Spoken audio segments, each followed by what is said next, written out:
This is a short video about tiny homes on wheels and how city housing codes influence where they can be placed. This video was produced on January 18th, 2012 by Greg Johnson and ResourcesForLife.com for the Small House Society.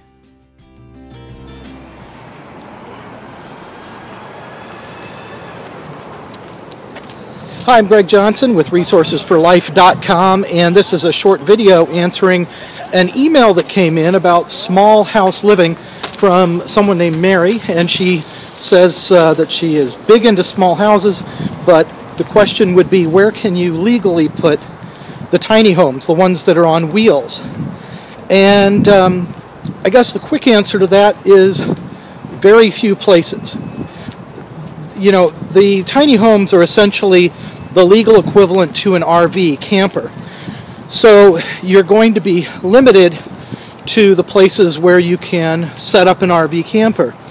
Now, as a practical matter, if you talk to, let's say Candid, city and zoning and inspectors and that type of people who work with city governments, they will tell you that you really cannot police, you cannot enforce the laws relating to RV campers.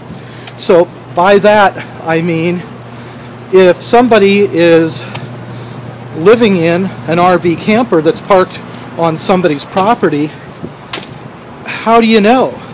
Somebody, driving through the neighborhood is not going to know that somebody's living in a camper or living in a tiny house for that matter. So it's one of those laws that's, on the books, but really literally impossible to enforce unless you, hire people from the city to go out and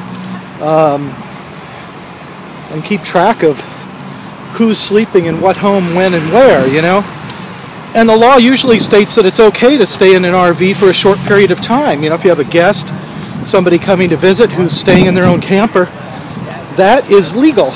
But what's illegal are extended stays in campers. And, for example, in Iowa City, I think our laws are similar to elsewhere in the country. If you have water or electric hookup that remains connected for, I think it's more than 30 days or 120 days or whatever, then you are in violation of the law. So theoretically, you could disconnect it for a day and then connect it again. So these laws are very hard for the local governments to uphold and to enforce. So that's the longer answer. And so because of that, many people continue to live in tiny homes, and there's really nothing anybody can do about it. And since it's on wheels, if you do get hassled, supposedly you could move it elsewhere. So I hope that helps answer your question. Take care. Oh, I should also add that some communities like Portland, Oregon, and elsewhere are starting to change the law so that accessory dwelling units are actually a legal alternative. So if you are in one of those communities, you're in luck. Take care.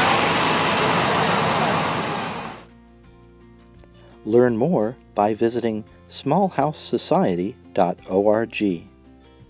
This video was recorded, edited, and produced using iMovie on the iPhone 4S. Slides were made using Keynote on the iPhone. Find out more at apple.com/iPhone.